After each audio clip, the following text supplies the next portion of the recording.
sehat, kuat, panjang umur. Ya Rob, Mana amin. tepuk tangannya dari Palembang? Ini apa sih? Yel lansia atau apa sih? Iya, kan dia udah lansia juga. Oh. Wajar lah, sesama. Saya ini 60 tahun kurang 8. Oh iya. Oh, Masya Allah. Masya Banyak Allah. kurangnya. Panjang umur, mudah-mudahan panjang umur. Amin. Masih di tema kita pagi hari ini. Satu nyawa melayang, siapa yang menanggung dosanya? Nah nih Ustadz Maulana ya. Kalau kita tanpa sengaja nih terus sempat meremehkan atau kurang empati pada orang yang sedang sakit parah. Lalu orang tersebut ternyata terlanjur berpulang ke rahmatullah. Nah apa yang harus kita lakukan agar kita tidak zolim nih? Menzolimi orang tersebut. Karena mungkin maaf aja nggak cukup. Ya kan? Benar gak sih? Nah coba izin penjelasannya silakan Ustadz Maulana. Tepuk tangan buat Ustadz Maulana. Silakan duduk Bib, Ustadz Jam. Ada 4 yang berkaitan dengan ini. Jikalau kita tanpa sengaja sempat meremehkan atau kurang berempati pada orang yang sedang sakit parah, lalu orang tersebut terlanjur berpulang ke rahmatullah, apa yang harus kita lakukan agar tidak terbuat zalim? Karena mungkin maaf saja tidak cukup.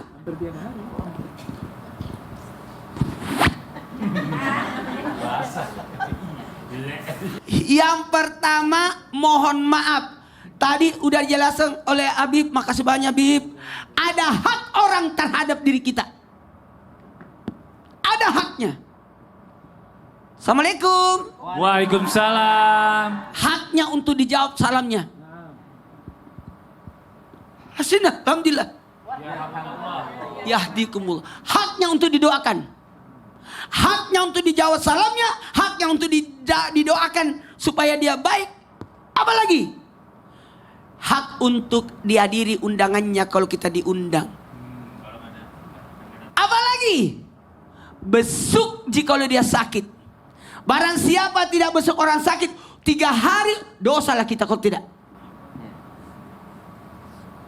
Tapi kalau baru bisul sedikit, nggak usah dulu. Panuan, nggak usah. 3 hari ada masalah bu.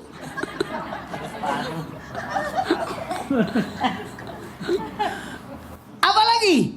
Yang kelima, mohon izin hibur orang ketika berduka. Yang pertama ini kaitannya tentang haknya orang terhadap diri kita. Kemudian apalagi? Rahmat Allah terputus dari diri kita kalau kita tidak ada perhatian sama orang. Ada namanya care. Ada orang curhat, saya tidak bisa pulang karena ombaknya tinggi. Tahu dirilah. Selamatkan orang itu. Beliin tiket pesawat. Ada tahu perasaan. Aduh, aku lagi sakit. Oh, mau dibesuk. Kebayang nggak saya nangis waktu besuk kakak saya yang sakit. Sampingnya itu dia bilang gini, bisa nggak parcel buahnya itu bekas-bekasnya jangan dibuang, simpan di kak saya. Kenapa? Supaya orang juga berkata aku ada pembesuknya. Ya Allah, tahu nggak besuk itu menghibur. Datanglah, tapi jangan kelamaan, ngerepotin. Orang sakit itu mau istirahat, dia numpang makan. Tidak boleh makan minum di tempat orang sakit. Tak boleh. Orang yang sakit aja nggak mau makan. Apa? Yang sakit aja nggak makan, maksud kita yang sehat memakan. Ibu ini dari tadi komen mulu. Temannya tampil dia komen di situ. Ibu itu ada benernya juga. Apa itu? Tapi kurang tepat jawabannya. Iya. Apa lagi? Mohon maaf, ada namanya persaudaraan. 1, 2, 3. Persaudaraan. Saudara. Kita ini bersaudara, sama-sama menghirup udara yang sama. Apalagi kalau kita satu kantor. Kita tahu ada teman kantor kita sakit. Minimal kok peduli deh. Tanya-tanya gimana kabarnya. Terakhir, satu lagi nih. Ini yang bahaya. Terus terang, ini yang saya takutkan. Ini yang kita takutkan. Jangan sampai kita yang bermasalah. Sebenarnya orang sakit itu dia sakit karena Allah angkat derajatnya. Sementara kita yang diuji bagaimana sifat empati kita. Apakah ada kesombongan di hati kita atau tidak. Hati-hati jangan sampai kita merasa sombong. Nauzubillah. Ini yang paling bahaya. Sebenarnya bukan dia diuji. Kita yang diuji. Seberapa perhatian kita sama saudara kita. Hati-hati kata Allah. Nih. Ini orang sini. Ini yang pernah memberi saya makan waktu saya lapar. Ini yang pernah membesuk saya ketika saya sakit. Lah, kok Allah ngomong begitu? Memangnya Allah pernah sakit, pernah lapar? Tidak. Hambaku yang sakit, engkau besuk. Hambaku yang lapar, engkau bantu. Itu sebenarnya. Jadi bagaimana Allah itu sangat dekat sama hambanya. Kita sebenarnya diuji. Buat semuanya, ayo. Nabi itu sesudah salat subuh, salat asar tanya, ada gak sahabatku yang sakit? Ayo kita pergi besuk. Itu. Ini kayaknya harus saling membesuk. Karena sama-sama sakit. Hah? Sehat. Alhamdulillah. Oh iya benar juga sih. Tahu nggak? Iya. Saya salah nanya.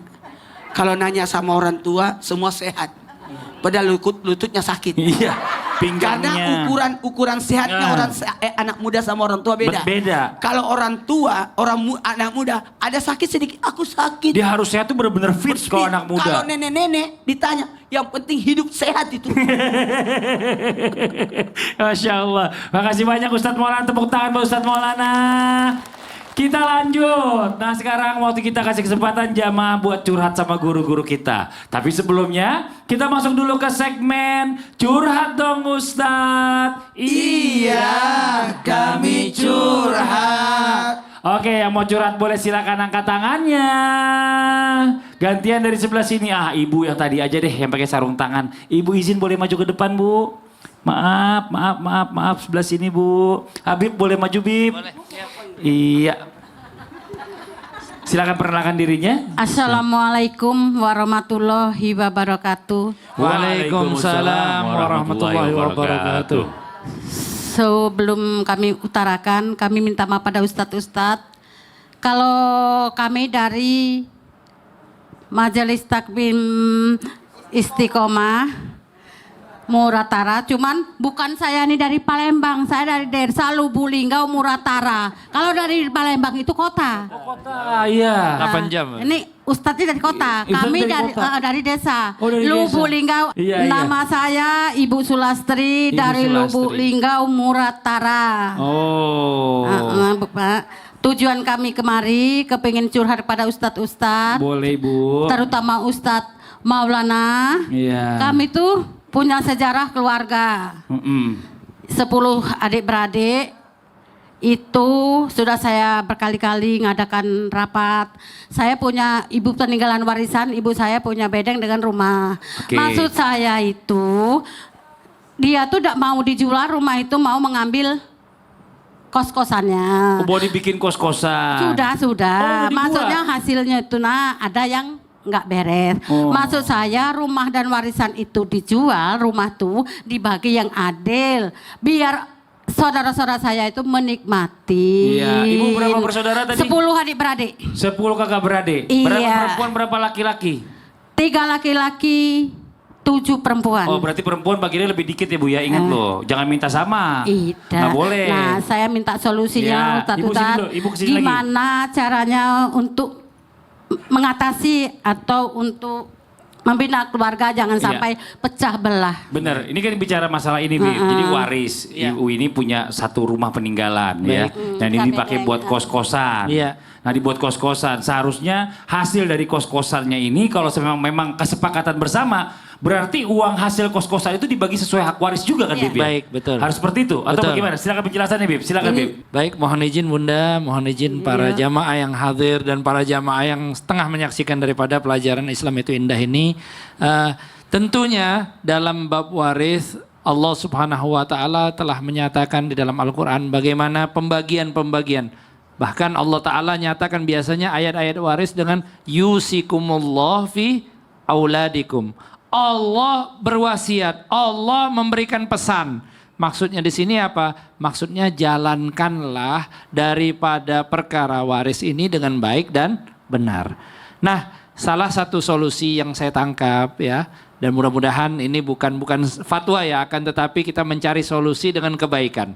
Nah, adalah jika ada waris yang sifatnya usaha yang berjalan ya. Karena kan usaha ini kadang untung, kadang rugi. Maka dari itu pembagiannya ya harus dengan skala untung rugi. Akan tetapi memang dibaginya sesuai dengan berapa dapat daripada anak laki maupun anak perempuan dan lain sebagainya.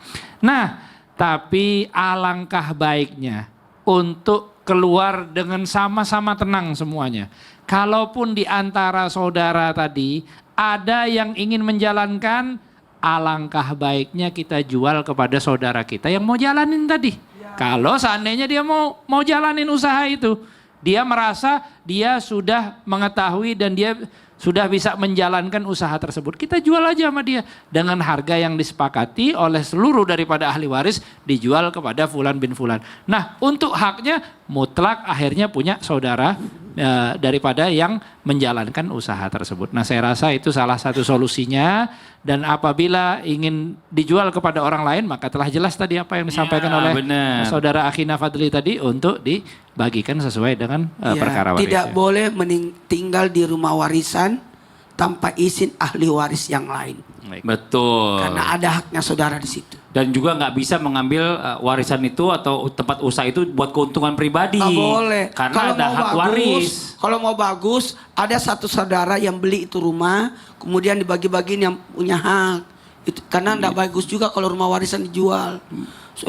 Bayangkan satu rumah dibagi 10, siapa yang ambil WC-nya? Enggak, kan jadi duit Ustaz nggak pakai WC. Ya. Ibu makasih banyak Ibu. Terima kasih. Ya, Masya Allah. Assalamualaikum warahmatullahi wabarakatuh. Waalaikumsalam warahmatullahi wabarakatuh. Tepuk tangan buat ibunya, Masya Allah. Boleh silakan duduk lagi Ibu.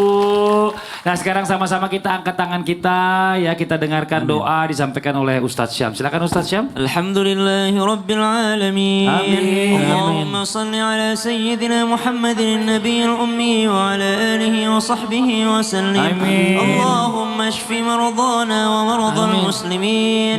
Kama qulta fi kitabika wa idha maridtu fahuwa yashfin. Ya Allah, jikalau ada jamaah Islam itu indah yang sedang sakit, maka Engkau yang maha menyembuhkan ya Allah. Dan gantilah sakitnya dengan pahala serta ampunan dosa ya Allah. Wa sallallahu ala Sayyidina Muhammadin Nabiyil Ummi wa ala alihi wa sahbihi wa baraka wa sallam. Walhamdulillahi Rabbil Alamin. Amin amin ya rabbal alamin. Masya Allah, alhamdulillah. Demikianlah perjumpaan kita hari ini. Semoga apa yang disampaikan oleh guru-guru kita dijadikan ilmu yang bermanfaat untuk kita semuanya. Dan sekali lagi mohon maaf atas segala kekurangan. Wallahu muwaffiq ila aqwamit thoriq. Wassalamualaikum warahmatullahi wabarakatuh. Waalaikumsalam warahmatullahi wabarakatuh.